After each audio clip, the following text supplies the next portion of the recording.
Ever since I was young, lost media has always fascinated me. So like Clockman, Slamfest 99, A Day with SpongeBob SquarePants, lost media is this wide-spreading rabbit hole of information on topics I think most people normally wouldn't do any research on, and I love that. And today I have a small list of topics that I personally find really interesting, so without further ado, let's get started. In late 2000s to early 2010s, Plinga Co. and Magnet Joy launched a Flash MMO game called Pet Party, hosted on multiple different Flash sites, such as Girls Go Game. Players would start with a single room home, a garden, and their customized pet. From there, the player could do missions to level up and unlock upgrades such as more rooms, interact with other players, homes, and pets, and take care of your pet. The game heavily encouraged the social side of gameplay, and even had a mechanic where two players' pets could get married. Pet Party also had mini-games to play, which were Perilous Platforms, Whack-A-Pet, also known as Bang Bang Hall, and Party Soccer. In 2014, the game would be shut down, and as of 2025, we have screenshots, some videos, and assets for the character customization menu of the game. Digitizer was a daily UK magazine broadcast over teletext, which, for those who don't know, was a broadcast system introduced to the UK in the 70s that allowed text and graphics to be displayed on televisions. It usually showed things like news, magazines, weather, and other information. Digitizer was a huge success and eventually spawned a website and even a YouTube channel. Currently there are a few archives of Digitizer, but there are still many lost editions of the teletext magazine. In 1996, Namco Home Tech begun developing a 3D platformer PacMan game for the PS1. In this game, a kid who insults a PacMan arcade machine is sucked into the game and turned into PacMan. This was because Namco wouldn't let Home Tech use the real PacMan in their game.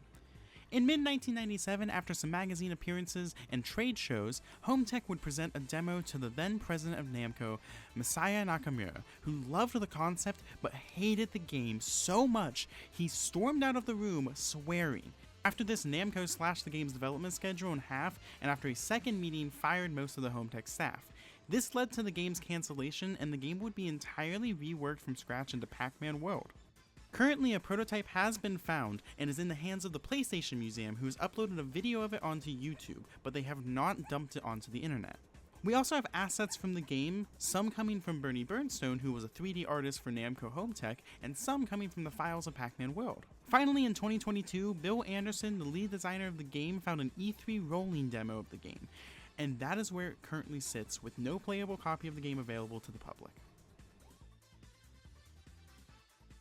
Two segments were planned for Season 9 of SpongeBob called Space Bob Invader Pants and Krabs Army. While a synopsis for Space Bob Invader Pants has been tossed around online, nothing has surfaced about Krabs Army.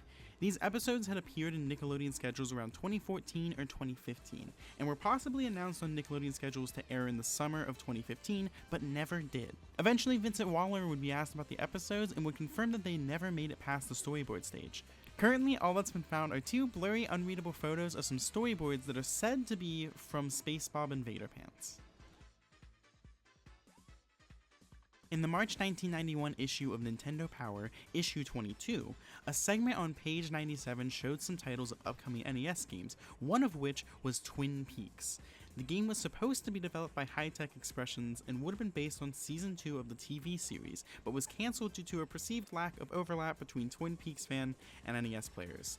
Former High-Tech Expressions producer Billy Pigeon confirmed in 2022 that the game never went beyond basic discussions and no production material was created for the game.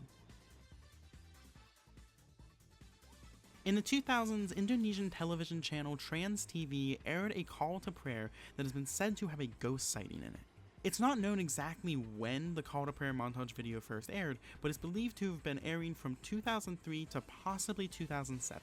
Years after the broadcast, people online talked about one specific clip which supposedly showed a ghostly woman in white standing in a train station. Trans TV has denied this allegation and said that it was just a man in white hidden behind a flower pot. But all we have of this broadcast is a blurry, low-quality photo. For a short amount of time in 1995, a two-person team at Rare was tasked to see what the Virtual Boy was capable of by attempting to port Donkey Kong Country 2. The project used sprites from the Game Boy Donkey Kong Land, and only a scrolling screen and title screen was ever completed before cancellation, but the fact that this ever existed at all is just super fascinating to me. On the 15th of March 1977, NBC aired Godzilla Vs Megalon nationally during prime time. During this airing, bumpers with John Belushi wearing a Godzilla suit were aired. In the bumpers, Belushi as Godzilla would make snarky remarks about the movie and the franchise, trash his chair, and eventually bite the film reels. Sadly, this aired when home recording was still in its infancy, and as such, no clips have ever resurfaced, and they probably never will. In the early 2000s, a series of thumb-based parody movies were released under the Thumbs franchise. This would include movies like Thumb Wars, Bat Thumb, and Thumbtanic. The Thumbs franchise would have 6 movies released between 1999 and 2002, but 2 other projects are known to have been in production. Thumbatrix, a parody of The Matrix, and World Thumb Wrestling, a parody of things like WWE and wrestling as a whole. It is unknown how far these got into development, but a small 50-second clip of World Thumb Wrestling exists on YouTube. The puppet show Mr. Medi was originally a series of shorts aired on Nickelodeon. During this time, a pitch pilot for the TV show was made titled In Parker's Sight. The pilot only aired once, leading to it becoming lost media. It was then uploaded to YouTube back in 2012, but the channel it was on was sadly deleted, leading to it becoming lost media again. On September 3rd, 2023, user YTGhostGarrett posted a very glitched copy of the pilot to YouTube, so this is kind of found, but in such a low quality that it can be really hard to watch.